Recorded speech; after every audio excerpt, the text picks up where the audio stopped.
गुरुर्ब्रह्मा गुरुर्विष्णु गुरुर्देवो महेश्वरः गुरुः साक्षात् परम् ब्रह्म तस्मै श्री गुरवे नमः। भारते करुणापात्रम् भारते पदभूषणम् भारते पदमारूढम् भारते तीर्थमाश्रये। शुक्लांबरधरं विष्णुं शशिवर्णं चतुर्भुजं प्रसन्नवदनं ध्यायेत् सर्वविघ्नोपशान्तये। मरुततुल्यवेगं जितेन्द्रियं बुद्धिमतां वरिष्ठं वातात्मजं वनरयूथमुख्यं श्रीरामदूतं शिरसा नमामि। आपदामपहर्तारं दातारं सर्वसम्पदां लोकाभिरामं श्रीरामं भूयो भूयो नमाम्यहम्। हरि ओम। పరమేశ్వర స్వరూపమైన సభకి నమస్కారం. గుంటూరు పట్టణంతో నాకు ఒక గొప్ప అనుబంధం హరిప్రసాద్ గారి ద్వారా. ఇదే పట్టణంలో శారదా పరమేశ్వరి దేవస్థానంలో పరమేశ్వరుడు నా చేత రామాయణం చెప్పించి నన్ను ధన్యుణ్ణి చేశాడు. అలాగే భాగవతం చెప్పించి ధన్యుణ్ణి చేశాడు. మూక పంచశతి చెప్పించి ధన్యుణ్ణి చేశాడు. ఎన్నో కార్యక్రమాలకి ఇక్కడికి వచ్చి వాటిలో పాల్గొని ఈశ్వరుని యొక్క అనుగ్రహానికి పాత్రుణ్ణి కావడానికి కావలసినటువంటి అర్హతని నాకు సమకూర్చి పెట్టినటువంటి క్షేత్రం శృంగగిరి చేత పరిపాలింపబడుతున్నటువంటి శారదా పరమేశ్వరి దేవస్థానం. ఈ మధ్యకాలంలో శృంగేరి పీఠాధిపతులు శ్రీ శ్రీ శ్రీ భారతీ తీర్థ మహాస్వామి వారు ధర్మ ప్రచార నిమిత్తం ధర్మ విజయ యాత్ర అన్న పేరుతో దక్షిణాదిని పర్యటించినప్పుడు దానికి ముగింపుగా ఈ గుంటూరు క్షేత్రంలోనే ఎక్కువ రోజులు కేటాయించి ఉన్నారు. ఎన్నో కార్యక్రమాలు ఆ సమయంలో స్థానిక శృంగగిరి పరిపాలిత శారదా పరమేశ్వరి దేవస్థానంలో జరిగాయి. ఆ సందర్భాన్ని పురస్కరించుకొని భారతీ తీర్థ మహాస్వామి వారి యొక్క జీవన వైభవం గురించి మాట్లాడేటటువంటి భాగ్యం నాకు కలగడం ఒకెత్తైతే 3 రోజుల పాటు నేను ఆ ఉపన్యాసాలు ఇదే వీధికి మించి చేయడం నా జీవితంలో నాకు ఎప్పుడూ జ్ఞాపకం ఉండిపోయేటటువంటి మధుర ఘట్టం. ఎందుచేత అంటే భగవంతుని యొక్క అనుగ్రహం కలగడానికి, అసలు ఈశ్వరుడన్నవాడు ఒకడు ఉన్నాడు అన్న స్పృహ కలగడానికి ప్రధాన కారణం ఎవరు అంటే గురువే. అటువంటి గురువు పట్ల భిన్నాభిప్రాయం ఉండేటటువంటి అవకాశం లేనే లేదు. అహంకార పరిత్యాగం చేయించగలిగిన వాడెవరు అంటే ఒక్క గురువే. ఆయన యొక్క వాక్కుల చేత అజ్ఞాన దాహకత్వము కలిగి అజ్ఞానము నశించి నేనింతవాడను అన్న భావన నుండి నేనెంతవాడను అన్న భావనకు దిగి వచ్చి వినయంతో నిలబడగలిగినటువంటి స్థితి ఏర్పడుతుంది. శంకర భగవత్పాదాచార్యుల వారు భారతదేశానికి 4 వైపులా ఉంచినటువంటి ఆమ్నాయ పీఠములలో సార్వభౌమ పీఠము శృంగగిరి పీఠము. అటువంటి శృంగగిరి పీఠాన్ని అధివసించాలి అంటే శంకర భగవత్పాదుల యొక్క సంకల్పం చేత కారణజన్ములైనటువంటి వారు కేవలము జనోద్ధరణ కొరకు మాత్రమే శరీరాన్ని స్వీకరించినటువంటి వారు, జన్మతః అటువంటి భక్తి జ్ఞాన వైరాగ్యములు కలిగినటువంటి వారు, పుంస్వరూపముతో ఈ భూమి మీద నడయాడుతున్నటువంటి శారదాస్వరూపులైతున్న వారికి తప్ప వేరొకరికి ఆ సింహాసనం మీద కూర్చునేటటువంటి అధికారం దొరకడం సాధ్యమయ్యేటటువంటి విషయం కాదు. అటువంటి కారణజన్ములైనటువంటి భారతీ తీర్థ మహాస్వామి వారి గురించి 3 రోజులు మాట్లాడడం అంటే నా జన్మకింతకన్నా సాఫల్యమే ఉంటుంది. చిత్రం వటతరోర్మూలే వృద్ధా శిష్యా గురుర్యువా గురోస్తు మౌనం వ్యాఖ్యానం శిష్యాస్తు చిన్న సంశయా. పరమశివుడు ఎందుకు రావాలి దక్షిణామూర్తిగా అంటే ఆయన చుట్టూ పరివేష్టించి ఉన్నటువంటి శిష్యులకి ఉన్నటువంటి అనుమానములను నివృత్తి చేసి జ్ఞానమును కటాక్షించడం కోసం అదే భగవంతుడు గురువుగా వస్తూ ఉంటాడు.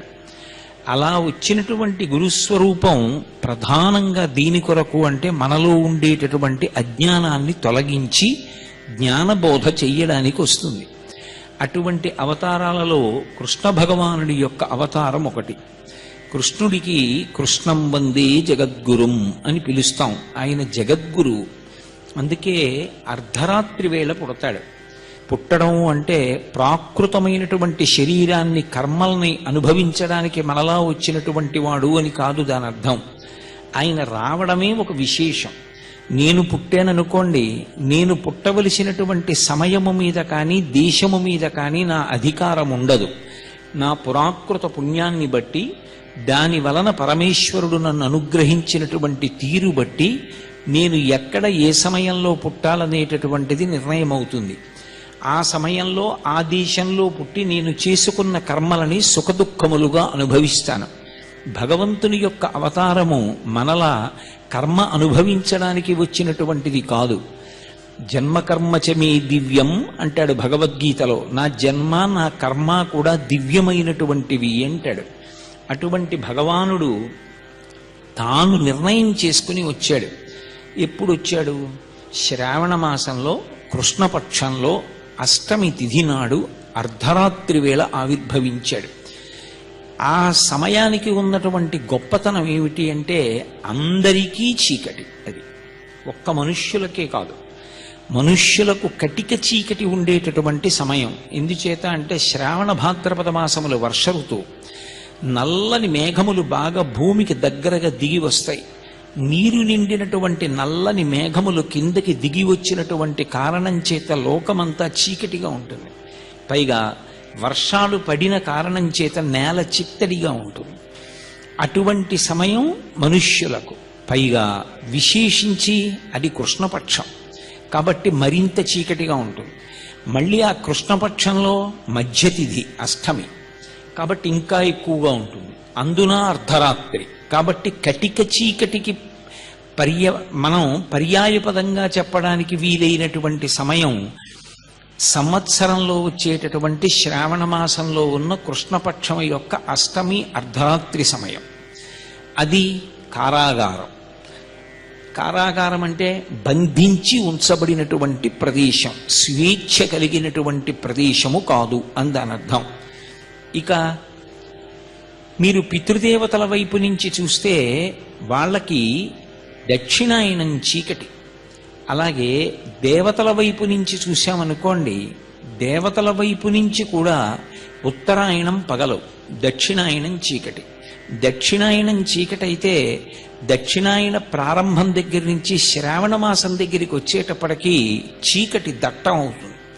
అందున కృష్ణపక్షంలో వచ్చినటువంటి అష్టమి అర్ధరాత్రి దేవతలకు చీకటి, పితృదేవతలకు చీకటి. ఎందుకని అంటే అమావాస్య దగ్గరికి వచ్చేస్తోంది, వాళ్ళకి చీకటి, దేవతలకు చీకటి, మనుష్యులకు చీకటి. ఇంతమందికి చీకటి ఉన్నటువంటి సమయంలో ఆయన ఎంచుకున్నాడు ఇప్పుడు నేను రావాలని. ఎందుకు అప్పుడు రావాలి అంటే ఒక దీపం యొక్క అవసరం ఎప్పుడు ఉంటుంది? బాగా చీకటిగా ఉన్నప్పుడే దీపం యొక్క వైభవం బాగా ప్రకాశిస్తుంది.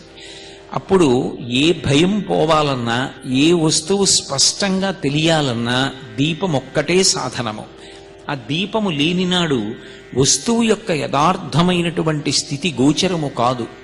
గురువు అన్న మాటకు అర్థం ఏమిటంటే అసలు యథార్థమైనటువంటి సత్య వస్తువుని మనకి దర్శనం చెయ్యడానికి కావలసినటువంటి జ్ఞానాన్ని అనుగ్రహించగలిగినటువంటి వాడు, ఆ జ్ఞానము దగ్గరగా మనని తీసుకెళ్లగలిగినటువంటి వాడు. ఆయన ఉపదేశం చేత కొన్ని కోట్ల జన్మల నుండి వస్తున్నటువంటి చీకట్లు పోతాయి, పోయి వెలుతురు వైపుకి వెడతాం. తమసోమా జ్యోతిర్గమయ. అందుకే గురువు చేసినటువంటి ఉపకారం ఈ సృష్టిలో ఇక చెయ్యగలిగిన వాడు ఎవ్వరూ లేడు. గురువు ఒక్కడే ఆ ఉపకారం చేస్తాడు. అటువంటి గురువులలో జగద్గురువుగా వచ్చినటువంటి వాడు కృష్ణ పరమాత్మ. ఎందుచేత జగద్గురువయ్యాడు అంటే ఆయన మాటలు ఎక్కడ ఉండనివ్వండి, ఎవరూ కానివ్వండి, శిరోధార్యంగా స్వీకరించి అనుష్ఠాన పర్యంతంలోకి తెచ్చుకున్న వాళ్ళు ఎవరుంటారో వాళ్ళందరూ కూడా భగవంతుణ్ణి పొందగలరు. అందుకే ఆశ్రమంతో నియమం ఉండదు. బ్రహ్మచారి, గృహస్థు, వానప్రస్థు, సన్యాసి నలుగురు కూడా ఆశ్రయించేటటువంటి రూపాలు భగవత్ స్వరూపాలుగా కన్నా గురుస్వరూపాలని ఆశ్రయిస్తాయి. అందుకే దక్షిణామూర్తిని ఆరాధించినటువంటి ఆశ్రమం ఉండదు, కృష్ణ భగవాను ఆరాధించినటువంటి ఆశ్రమం ఉండదు. బ్రహ్మచారి కాని, గృహస్థు కాని, వానప్రస్థు కాని, సన్యాసి కాని నలుగురిలో ఎవ్వరైనా కూడా కృష్ణ పరమాత్మ యొక్క పాదములు పట్టుకుంటారు. ప్రస్థానత్రయంలో ఒకటైనటువంటి భగవద్గీతని మనకి అందించి మనందరం కూడా భగవంతుని వైపుకి అడుగులు వెయ్యడానికి మనం ఎటువంటి క్రమంతో కూడుకున్నటువంటి విధానాన్ని అనుష్ఠాన పర్యంతంలోకి తెచ్చుకోవాలో ఉపదేశం చేసినటువంటి మహాపురుషుడు కృష్ణ. పూర్ణేందురుచితాలు భక్త లోకపాలు సుగుణాలవాలు కృపావిశాలు చూచి తిలకించి పులకించి చోద్యమంది ఉబ్బి చెలరేగి వసుదేవుడు ఉత్సహించే అని. బాలు పూర్ణేందురుచిజాలు, చంద్రబింబం పూర్ణంగా ఉంటే ఎంత ఆహ్లాదకరంగా ఉంటుందో అంత ఆహ్లాదకరమైనటువంటి రూపంతో ప్రభవించాడు. ప్రభవించి భగవద్గీతని మనందరికీ అందించాడు. భగవద్గీతలో ప్రతి మాట కూడా లోకోద్ధరణ కొరకు. ఏ ఒక్క మాటని పట్టుకుని మీరు శాస్త్రాన్ని జాగ్రత్తగా పరిశీలించినప్పటికీ కూడా అది ఉద్ధరణ హేతువై ఉంటుంది. అందుకే గురువుల యొక్క మాటలు అంతటి గాంభీర్యాన్ని సంతరించుకుని ఉంటాయి. భగవద్గీతలో కృష్ణ పరమాత్మ ఒక మాట చెప్తారు, మన ఏవ మనుష్యాణం కారణం బంధమోక్షయో అంటాడు. అసలు మనుష్యుడు బంధింపబడడానికి కానీ మనుష్యుడు విడుదల పొందడానికి కానీ కారణం ఇది అన్నదానికి ఆయన సిద్ధాంతం చేశాడు. దేని చేత బంధింపబడతాడు, దేని చేత విడుదల పొందుతాడు అంటే మన ఏవ మనుష్యాణం కారణం బంధమోక్షయో, మనసొక్కటే దీనికి కారణము. బంధనమును పొందడానికి అదే కారణం, లేదు మోక్షమును పొందడానికి అదే కారణం. మోక్షము అంటే విడుదల. నీకు విడుదల కావాలన్నా ఇవ్వగలిగినది నీ మనస్సే. బంధమునందు పడిపోవాలన్నా అలా చెయ్యగలిగినటువంటిది నీ మనస్సే. ఇప్పుడు ఎవరు చెయ్యాలి? నీకు నువ్వే చేసుకోవాలి. ఉద్ధరేణ ఆత్మనాత్మానం, నిన్ను నువ్వు ఉద్ధరించుకోవాలి తప్ప నిన్ను ఉద్ధరించడానికి వేరొకడేదో చేసి నీకు మోక్షం ఇప్పిస్తాడని అనుకోవద్దు. అది నీ కర్మానుష్ఠానం మీద ఆధారపడి ఉంటుంది. ప్రధానంగా మనిషి తెలుసుకోవలసినది ఏది అంటే, బయట ఉన్నటువంటి విషయములను నిగ్రహించాను, వాటిని తెలుసుకున్నాను, వాటిని వశం చేసుకున్నాను అన్న మాటలు యథార్థమునకు తేలిక. అన్నిటికన్నా చాలా చాలా చాలా కష్టమైనది ఏది అంటే తన మనస్సుని తాను పరిశీలనం చెయ్యడం. అసలు మనస్సుని అర్థం చేసుకోవడం, మనసుని వశం చేసుకోవడం అంత పెద్ద మాటలు పక్కన పెట్టితే, ప్రారంభంలో తన మనసుని తాను పరిశీలించుకోవడం అనేటటువంటిదే అంత కష్టమైనటువంటి విషయం. ఎందుచేత అంటే నా చెయ్యి కనపడుతుంది, నా గుండె కూడా కనపడుతుంది. వైద్యుడి దగ్గరికి వెడితే తెర మీద నా గుండె కూడా చూపిస్తాడు. నా కంటి వెనక ఉన్నటువంటి పొర రెటీనాని కూడా చూపిస్తారు. కానీ అసలు నా యొక్క ఉద్ధరణకి, నా బంధానికి కారణమైనటువంటి నా మనస్సుని చూపించమని అడిగారనుకోండి, ఎవ్వరూ చూపించలేరు. అది సూక్ష్మ శరీరం. అది సంకల్ప వికల్ప సంఘాతం. సంకల్ప వికల్ప సంఘాతం అంటే ఈ క్షణంలో ఒక ఆలోచన చెప్తుంది, మరుక్షణంలో ఆ ఆలోచన వదిలిపెట్టేస్తుంది. దాని పని ఏమిటంటే అలా ప్రతిపాదన మీద ప్రతిపాదన, ప్రతిపాదన మీద ప్రతిపాదన ఏదో ఒకటి తీసుకొచ్చి చెప్తూనే ఉంటుంది అవిశ్రాంతంగా. దానికి అలసటైం ఉండదు. ఎన్ని ఆలోచనలైనా చెప్తుంది. దాని ఉద్వేగం కానీ, దాని ఆలోచనలు నెగడులోంచి నిప్పురవ్వలు రీగినట్టు రేగడం కానీ, శక్తి అంతా ఎక్కడుంటుంది అంటే ఊపిరిని ఆధారం చేసుకుంటుంది. ఊపిరి ఎంత వేగంగా తీసి వేగంగా విడిచిపెడితే మనసు అంత వేగంగా కదులుతుంది. దాని ఆధారం, దానికి పోషకం ప్రాణమే. ప్రాణము ఊపిరి మీద ఆధారపడుతుంది. అందుకే మీరు చూడండి, ఉద్వేగభరితమైనటువంటి స్థితిలో ఉన్నవాడు ఎవ్వరైనప్పటికీ కూడా విపరీతమైనటువంటి వేగంతో ఊపిరి తీసి ఊపిరి విడిచిపెడుతూ ఉంటాడు.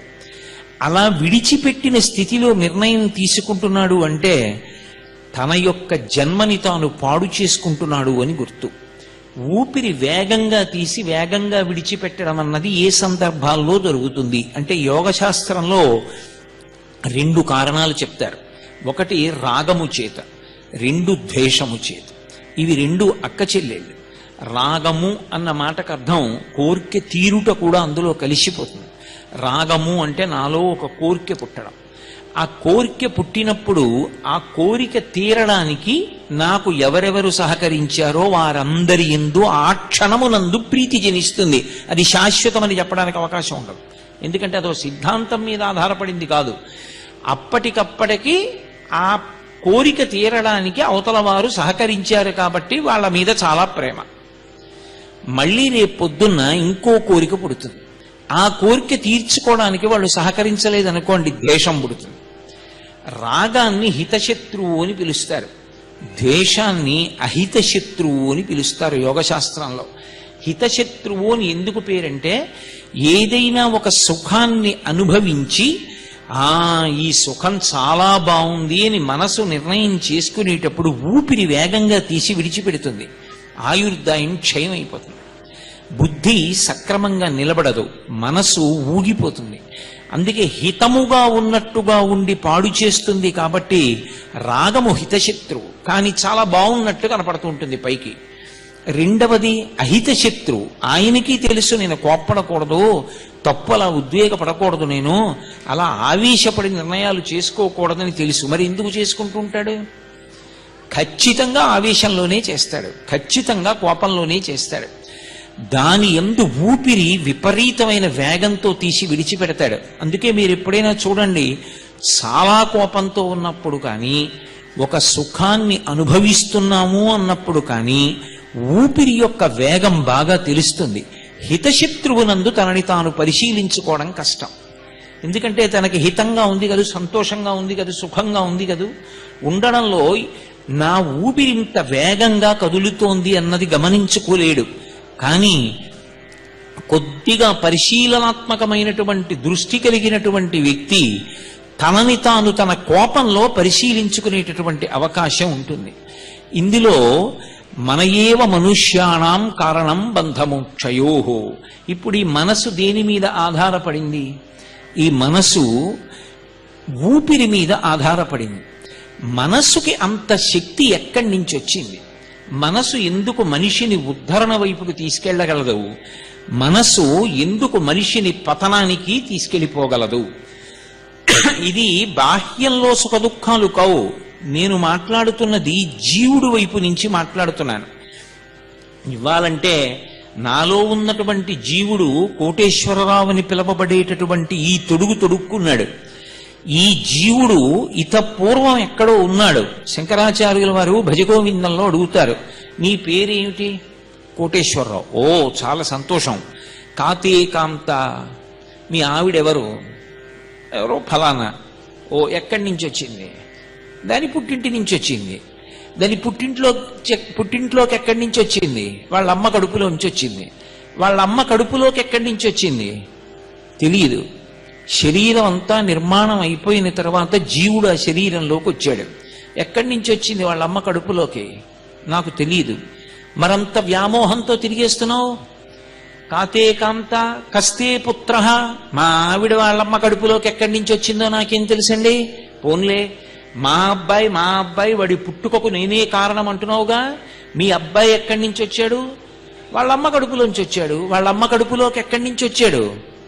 తెలియదు. అమంగళకరమని రెండో ప్రశ్న వేయలా శంకరాచార్యుల వారు. నిష్క్రమణం గురించి ప్రశ్నించలేదు, బాధపడతారని. శిష్యులతో గురువు అంత అనునయంగా మాట్లాడతాడు ప్రశ్న వేసి. శంకరులకు శంకరులే చెల్లు, మహాపురుషులు శంకర భగవత్పాదులంటే. కస్తే పుత్ర సంసారో యమతీవ విచిత్ర. ఎంత విచిత్రమోయ్, నాకు అన్నీ తెలుసు అంటావు. నీ సంసారం అంటే నీ భార్యా బిడ్డలే కదూ. నువ్వు ఎక్కడి నుంచి వచ్చావో తెలీదు. రెండో భాగం వదిలే ఎక్కడికెడతావో తెలీదు. భార్య ఎక్కడి నుంచి వచ్చిందో తెలీదు. బిడ్డలు ఎక్కడి నుంచి వచ్చారో తెలీదు. వాడిలోని జీవుడు ఎక్కడి నుంచి వచ్చాడో నీకు తెలియదు. సంసారో యమతీవ విచిత్ర.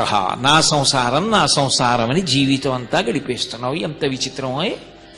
కస్యత్వం, నువ్వెవరు? కక్కుతయాయాత, ఎక్కడి నుంచి వచ్చావు?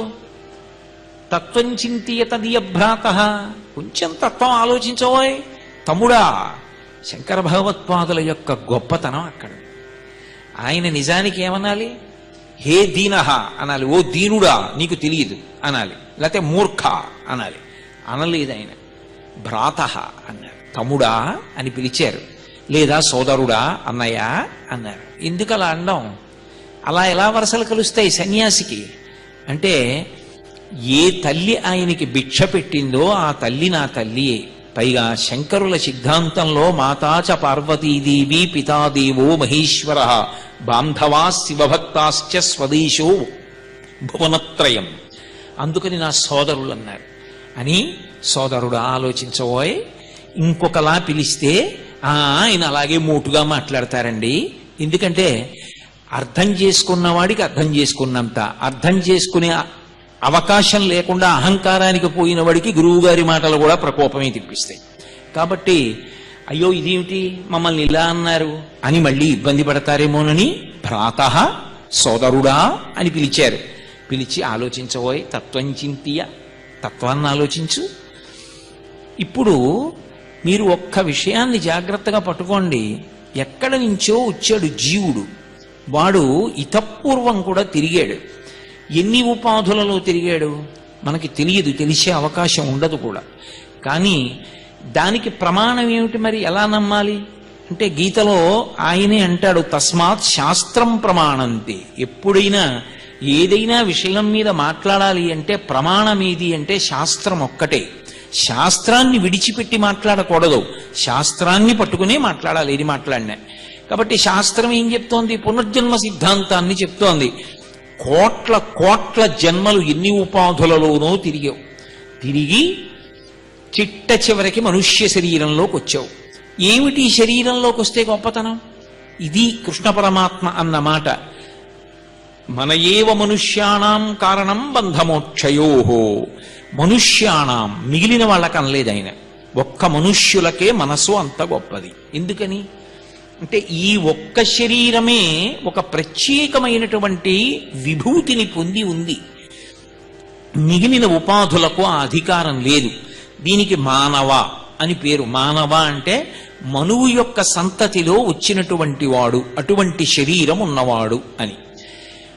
మర్త్యుడు అంటే మర్త్యలోకంలో ఉంటాడు. అంటే మర్త్యలోకంలో పుట్టాడు అంటే దాని అర్థం ఏమిటంటే వెళ్ళిపోతాడు, ఉండడు. ఏది శాశ్వతంగా ఉండనటువంటి లోకం ఏది అంటే ఈ లోకం. ఈ లోకానికి మర్త్యలోకం అని పేరు. ఈ లోకంలో ఏ వస్తువు అయినా ఉన్నది, అది ఉండని వస్తువు, అది శాశ్వతముగా ఉండేది కాదు, వెళ్ళిపోయి తీరుతుంది. అలా వచ్చి వెళ్ళిపోయేవన్నీ ఎక్కడికి వస్తాయంటే మర్త్యలోకానికి వస్తాయి. కాబట్టి వెళ్ళిపోయేటటువంటి శరీరం ఉన్నవాడు శాశ్వతమైన శరీరం ఉన్నవాడు కాడు. కాబట్టి వికారములుంటాయి. అదే దేవతల యొక్క శరీరాలు అనుకోండి, పుట్టినప్పుడు గిట్టినప్పుడు కూడా 20 నుంచి 30 ఏళ్ల మధ్యలో ఉంటారు. అందుకే త్రిదశులు అని పేరు వాళ్ళకి. కానీ మనుష్య శరీరం అలా కాదు. పసిబిడ్డగా పుట్టి వృద్ధాప్యం దగ్గరికి వెళ్ళేటప్పటికి ఒడిలిపోతుంది. ఈ మధ్యలో కొంతకాలం బలంగా ఉంటుంది. అటువంటి శరీరము అన్ని శరీరముల కన్నా గొప్పది. ఎలా? మరి దేవతలు ఉన్నారుగా, వాళ్ళకన్నా ఈ శరీరం ఎందుకు గొప్పది? మనుష్యుడు దేవతల కన్నా ఎందుకు గొప్పవాడు అంటే దేవతలకు విచారణ చేసే అధికారం ఉంది, కానీ దేవతలకి కర్మానుష్ఠానం చేసేటటువంటి అధికారం లేదు. వాళ్ళు యజ్ఞం చేస్తామండి, యాగం చేస్తామండి అంటే కుదరదు దేవతలకి. మనుష్యుడు యజ్ఞయాగాది క్రతువులు చేస్తాడు. మనుష్య శరీరంతో ఉన్నవాడు గురువుగారి మాటల మీద పెట్టుకున్నటువంటి నమ్మకం చేత, శాస్త్రం మీద ఉన్నటువంటి భక్తి చేత, ఈ రెండిటి చేత తన యొక్క చిత్తమును శుద్ధం చేసుకుని జ్ఞానమును పొంది ఇక మళ్లీ పుట్టవలసిన అవసరం లేకుండా మోక్షాన్ని పొందొచ్చు. ఇది దేవతలు పొందరు. ఇది సృష్టిలో ఏ ప్రాణి పొందదు. ఒక్క మనుష్య శరీరానికే అధికారం లేదు. మనుష్యుడు యజ్ఞయాగాది క్రతువులు చేసి అపారమైన పుణ్యరాశిని సంపాదించుకుని ఉత్తమ లోకాలకు వెళ్లి దేవతాస్థానంలో నిలబడగలడు. కానీ అది శాశ్వతం కాదు. క్షీణే పుణ్యే మర్త్యలోకం విశంతి. మళ్ళీ ఇక్కడికే రావాలి కొంతకాలం అయిపోయిన తర్వాత. అందుకే అద్దె కొంపల బోలు ఆ లోకమొల్ల అంటారు. అది అద్దె కొంప, కొంతకాలం ఉండి మళ్ళీ ఇక్కడికి రావాలి, మళ్ళీ ఇక్కడ పుణ్యం చేసుకుని పైకి వెళ్ళాలి. కాబట్టి దేవత కాగలడు. అసలు నాకు శాస్త్రము అక్కర్లేదు, నాకు గురువు అక్కర్లేదు, నా చిత్తం వచ్చినట్లు నేను ప్రవర్తించి మళ్ళీ కొన్ని కోట్ల జన్మలు తిరిగి ఎక్కువగా వెళ్ళిపోగలడు. భూమికి అడ్డంగా విన్నుపా ఉండే ప్రాణిగా వెళ్ళిపోగలడు. ఇలా వెళ్ళిపోవడానికి యోగ్యమైన శరీరము మనుష్య శరీరం. ఈ మూడిటిలో ఏ పథంలో వెడతావో నీ ఇష్టం, ఎలా వెళ్ళు నీ ఇష్టం. బుద్ధిని నీకు ఇచ్చాను, మనసిచ్చాను, శరీరం ఇచ్చాను, వాడుకోవడం నీకు స్వాతంత్ర్యం ఇచ్చాను. నువ్వు ఎలా అనుష్ఠానం చేసుకుంటే, నువ్వు ఎలా ప్రవర్తించాలనుకుంటే అలా ప్రవర్తించి ఏం కావాలనుకుంటున్నావో అది కావచ్చు. కాబట్టి ఇప్పుడు ప్రమాదము శరీరముతోట, ప్రమాదము మనస్సుతోట అంటే శరీరము చాలా గొప్ప ఉపకరణాన్ని పరమేశ్వరుడు ఇచ్చాడు. కానీ ఈ ఉపకరణం మనకి పనికి రావడం అనేటటువంటిది ప్రధానంగా దేని మీద ఆధారపడుతుంది? మనస్సు మీద ఆధారపడి ఉంటుంది. అది కనపడుతుందా? సూక్ష్మ శరీరం అది కనపడదు. కనపడనటువంటి మనస్సు విపరీతమైనటువంటి శక్తిని పొంది ఉంటుంది. ఎందుచేత మనస్సు మనిషిని పైకెత్తగలదు? మనస్సు కొన్ని కోట్ల జన్మలు కిందకి తోసివేయగలదు. అంటే మనస్సుకి రెండు ప్రధానమైనటువంటి శక్తులున్నాయి. అందుచేత గీతాచార్యుడు ఈ విషయాన్ని ప్రతిపాదించాడు. మనసుకున్నటువంటి శక్తులలో మొదటి శక్తి ఏది అంటే తీవ్రమైనటువంటి వేగము. అంత వేగం కలిగినటువంటిది ఇంకొకటి లేదు మహాభారతంలో. అందుకే ధర్మరాజు గారిని ప్రశ్నలు వేసినప్పుడు అత్యంత వేగమైనది ఏది అంటే మనస్సే. మనస్సుని మించినటువంటి వేగం ఉన్నది ఇంకొకటి లేదు. అంత వేగంగా వెళ్ళిపోతుంది. సంకల్పమాత్రం చేత, సంకల్పములు అంటారు స్మరణలు, ఇవన్నీ ఎక్కడి నుంచి పుడతాయంటే మనసులోంచి పుడతాయి. గుర్తు తెచ్చుకోవడం, ఆలోచన రావడం, ఇవన్నీ ఎక్కడి నుంచి వస్తాయి? మనసులోంచి వస్తాయి. అందుకే మన్మధుడికి మనసిజుడు అని పేరు, మనస్సులోంచి పుట్టినవాడు అని, స్మరుడు అని పేరు. అటువంటి మనస్సు ఎంత వేగంతో ఉంటుందంటే మీరెక్కడ కూర్చున్నారు అన్నదాంతో దానికి సంబంధమే ఉండదు.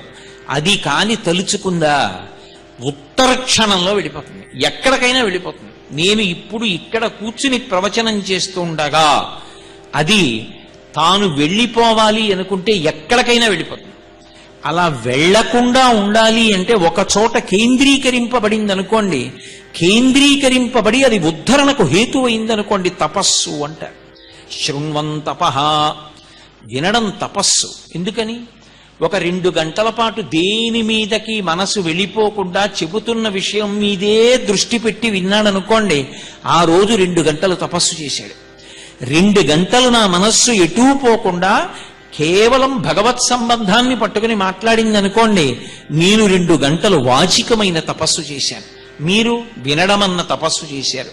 ఇప్పుడు ఒక విషయం మీదే మనసు నిలబడాలి, కానీ దానికి ఉన్న శక్తి అపారమైన వేగం. ఎంతమంది ఉపన్యాసానికి వచ్చారు అన్నదాన్ని బట్టి అందరూ విన్నారు అని చెప్పడం కష్టం. వినడం చెవుల యొక్క ధర్మం కాబట్టి చెవులు విన్నాయి. మనస్సులోకి ఎంత వెళ్ళింది అంటే మనసు ఎంతసేపు ఇక్కడ ఉంది అన్న దాని మీద ఆధారపడుతుంది. శరీరములు ఉంటాయేమో కానీ మనసులు ఉండాలన్న నమ్మకం ఏమీ లేదు. మనసు ఎక్కడికైనా వెళ్ళిపోవచ్చు, ఎందుకంటే అది విపరీతమైన వేగం కలిగి ఉంటుంది.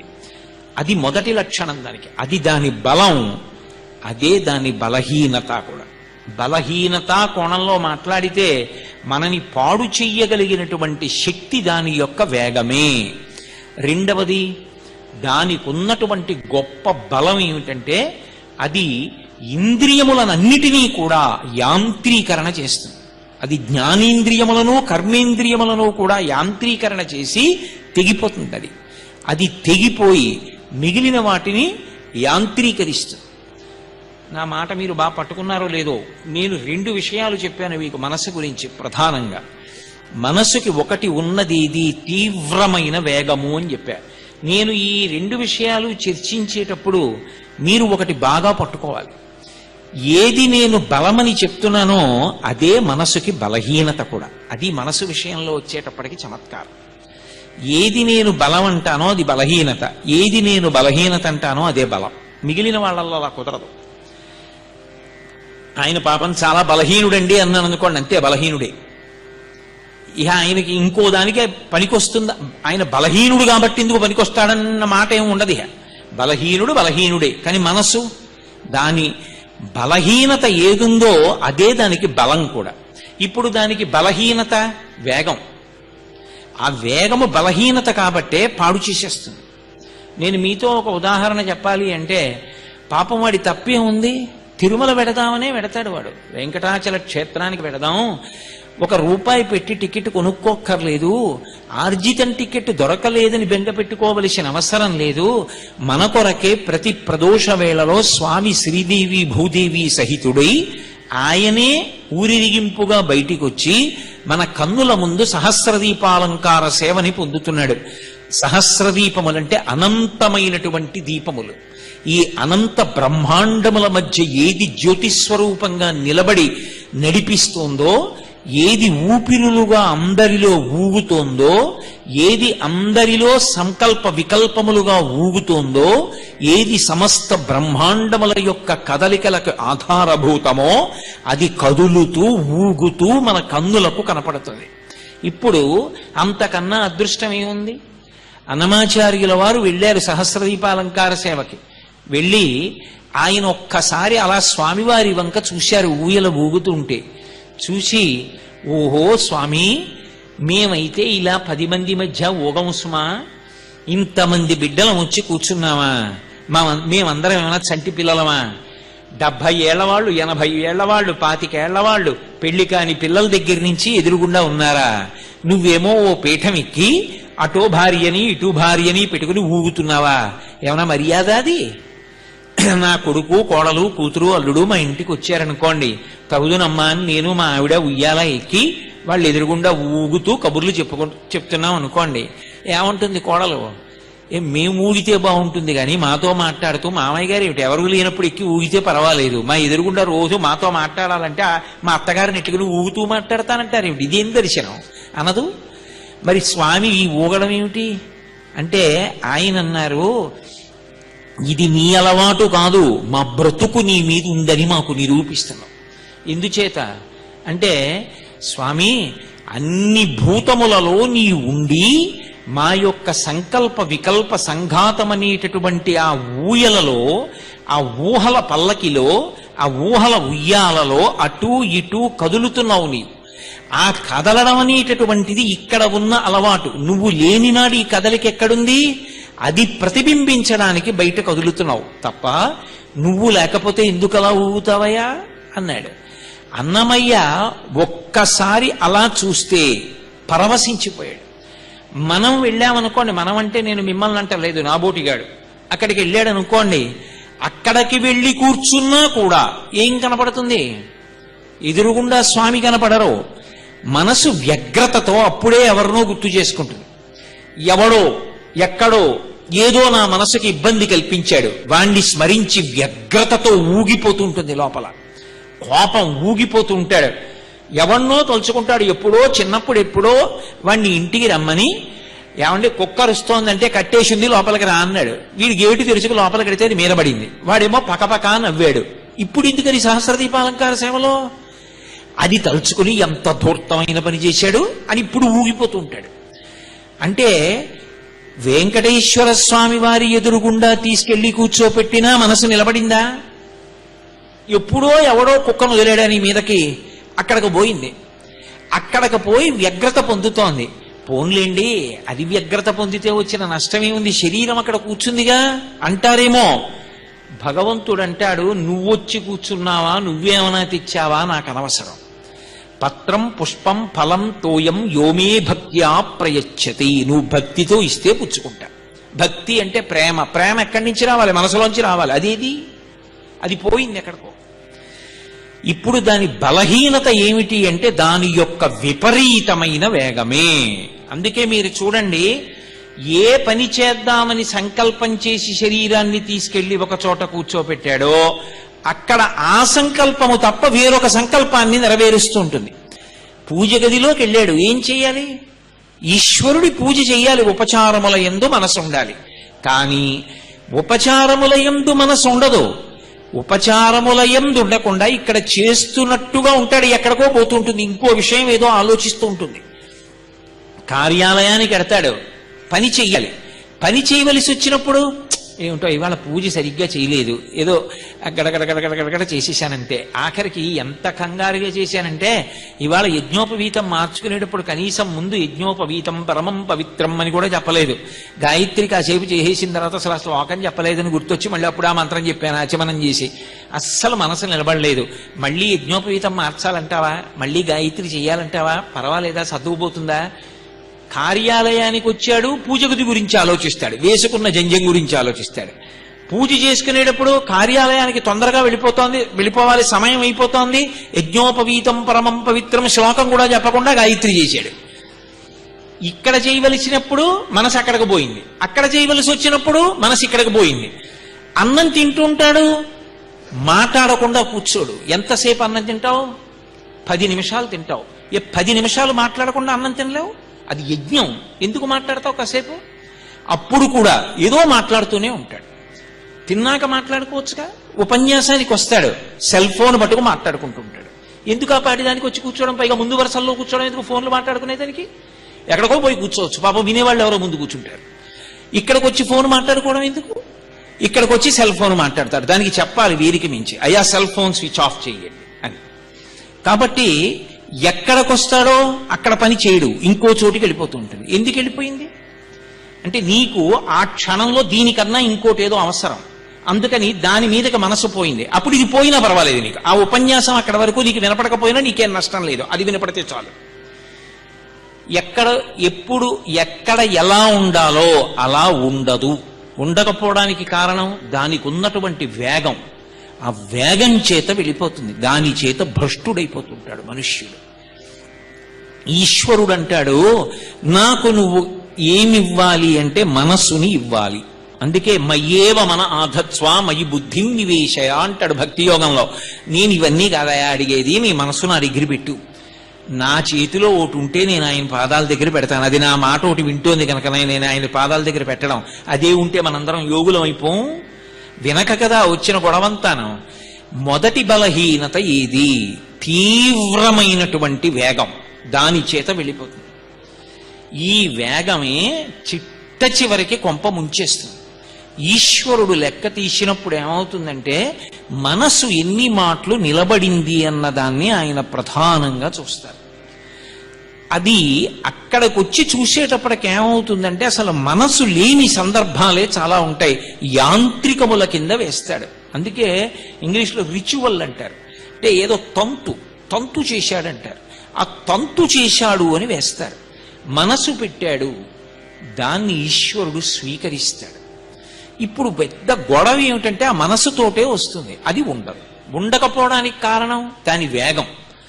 ఇక రెండవది దాని బలహీనత, అది ఇంద్రియములను యాంత్రీకరిస్తుంది. నేను మీకు ఒక ఉదాహరణ చెప్పాలి అంటే, మంచినీళ్లు తాగడం అనేటటువంటిది నాకు ఎప్పుడూ తెలియదు. మొట్టమొదటిసారి మంచినీళ్లు తాగుతున్నాను అనుకోండి, గబగబా తాగితే దగ్గొచ్చేసి తాగుతున్న నీళ్లు కూడా ముక్కులోంచి బయటికి వచ్చి ఇలా తాగకూడదు, ఇలా మెల్లిగా తాగాలి అని మా అమ్మ చెప్తున్నప్పుడు ఆ గ్లాసు పట్టుకుని నోట్లో పెట్టుకుని ఇలా గుండెల మీద పోసేసుకోకుండా మెల్లగా మంచినీళ్లు తాగడం అనేటటువంటి ప్రక్రియని అభ్యాసం చేస్తున్నప్పుడు మనస్సు అక్కడ ఉంటుంది. కొంతకాలం అయిపోయింది, మంచినీళ్లు ఎలా తాగచ్చో నాకు వచ్చేసింది. ఇప్పుడు దాహం వేసింది అనుకోండి, వెంటనే చెప్తుంది మంచినీళ్లు తాగు అంటుంది. ఆ గ్లాస్ చేత్తో పట్టుకుని బిందెలో పెట్టి తీసి తాగుతున్నప్పుడు అదేం ఉండదు, ఇంకా అది వెళ్ళిపోతుంది. ఎందుకంటే అలవాటు చేసేసింది. ఒక్క ఆజ్ఞతో ఇక్కడ మంచినీళ్లు తాగుతూ ఉంటాడు కానీ అది ఎక్కడికో వెళ్ళిపోతుంది. పూజ దగ్గరికి ఎడతాడు, హస్తయోహో అర్ఘ్యం సమర్పయామి అంటాడు. కానీ ఎదురుగుండా పరమేశ్వరుడి యొక్క చెయ్యి కనపడదు, ఆ చేతి మీద పోస్తున్న నీళ్లు కనపడవు. శంకరాచార్యుల వారు బహుకుంభనంగా మాట్లాడతారు. ఆయన సౌందర్యలహరిలో శ్లోకం చేశారు. మనం ప్రతిరోజు పాదయోహో పాద్యం సమర్పయామి అంటాం. అంటే ఈశ్వరుడి పాదాల మీద నీళ్లు పోశారు. ఈశ్వరుడి పాదాల మీద నీళ్లు పోస్తే అది ఏమిటవుతుంది? ఆయన పాదాలు కడుక్కున్న నీళ్లు కావు, నీకు పాదోదకం అయింది. అది పాదోదకం అన్న మాటకు అర్థం ఏమిటి? నిన్ను తరింప చేసేస్తుంది. కాబట్టి ఉత్తరక్షణం ఏం చేయాలి? దాన్ని లోపలికి పుచ్చేసుకోవాలి, పాదోదకాన్ని లోపలికి పుచ్చుకోవాలి. కానీ ఆ పాదోదకం ఈశ్వరుడి పాదములు కడుగుతున్నానన్న భావనతో శారదాంబ నీ ఎదురుగుండా వచ్చి నిలబడింది. నువ్వు శారదాంబ యొక్క పాదముల మీద నీళ్లు పోశావు.